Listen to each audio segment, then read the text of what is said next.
Hey everyone, welcome back to For Car's Sake. For those who have been keeping up to date, I do apologize. It's been raining for the whole week in Melbourne, so that's why it's taken me quite a while to do this next video.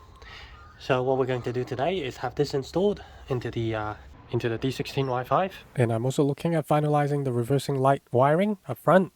So let's get started.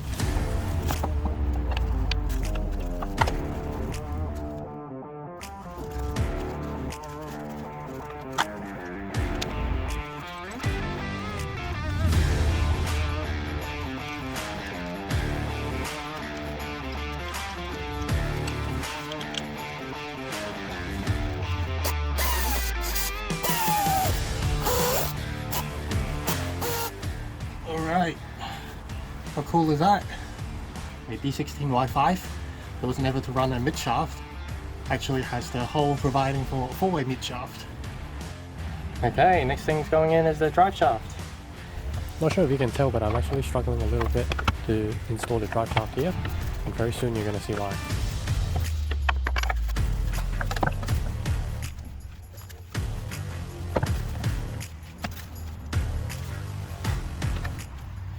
I've never had this problem before, so right now I'm not sure if you can tell, but the drive shaft is into all its right places, but it looks like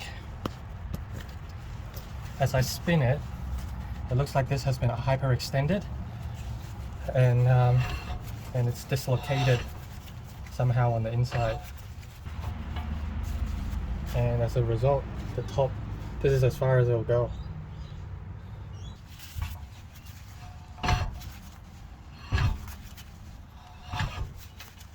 So this is the first time I've pulled one of these apart. And basically those three, I don't know what they're called, slot into these three.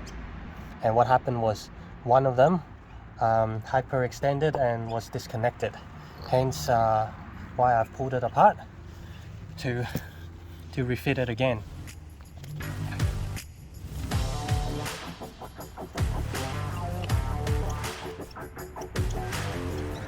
Alright, take two.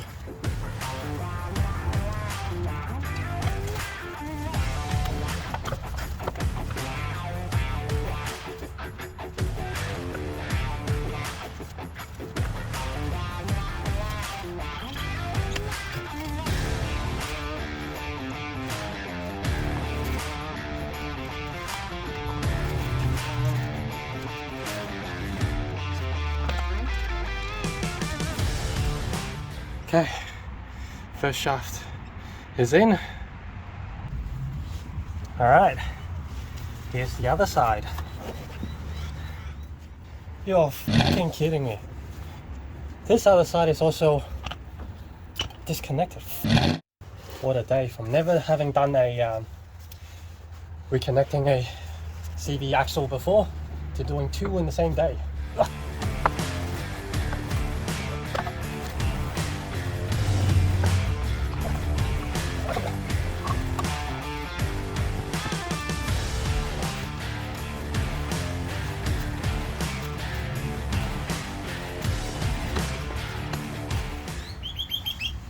Alright, let's see after all that work.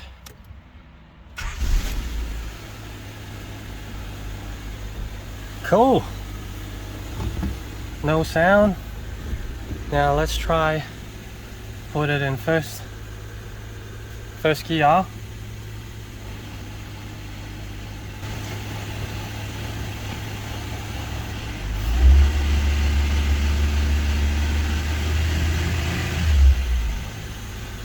Second gear.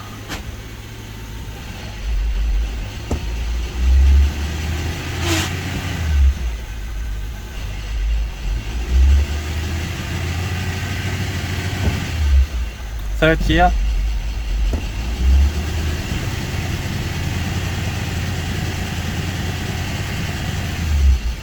Beautiful. Awesome.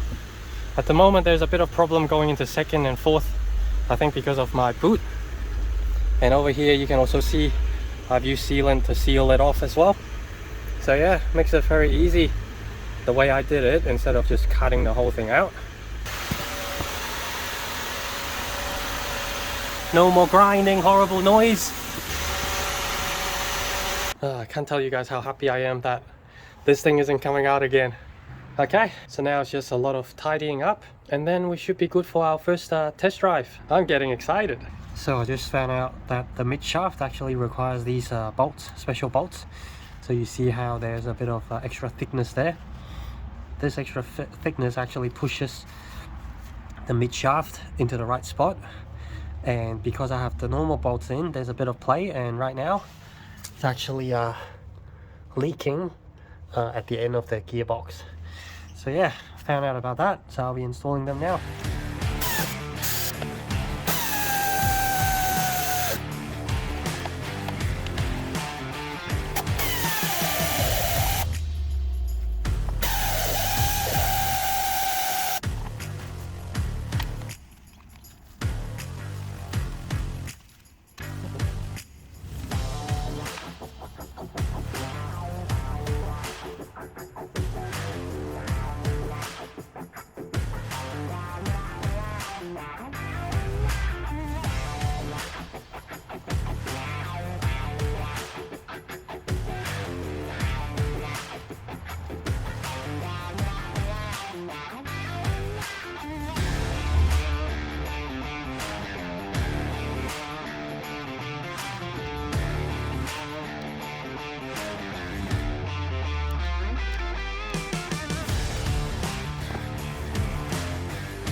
Okay, so I've just made a cut here, and then I've just drilled a bit of a hole there as well.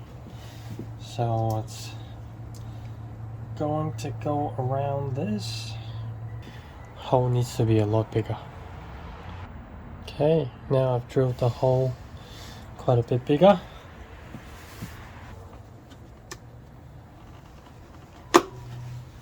So here it is, coming up. And then I use the original conduit, and then simply goes in right under there. So unless you know, you're probably not even going to notice this extra cable. And also obviously once the intake is in, all that is blocked as well, so it's a lot less obvious.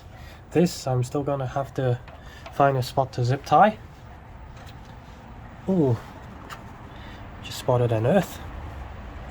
So that needs to go there. I'll do that. So yeah, that's my solution for that. A bit of a quick recap. So this is an S20 gearbox, but for whatever reason, it came with the combo of B series drive shafts. So you can see a lot clearer over here. Here's the mid shaft, which obviously is a B series one, and then there's the shorter drive shaft there as well, and it was obviously bigger too, which means I can potentially look at doing a little bit of a power upgrade. Then there's the one more problem, which is the CVT chassis.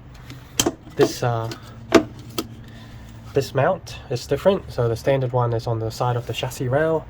So there was another bit of a hiccup for me. But if you're doing a standard manual swap, it shouldn't be a problem. Following that, that's the reversing light wire going to there. And once again, the green and the black and the yellow one, then these two thick ones needs to be attached in order for the car to think it's still in park. Then obviously there's the pedal as well.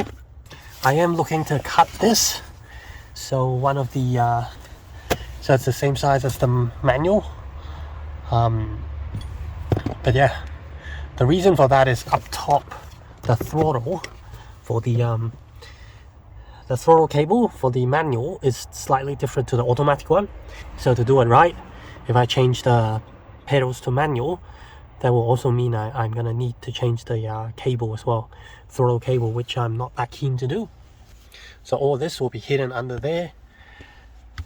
And once again, I've used sealant to seal out that hole.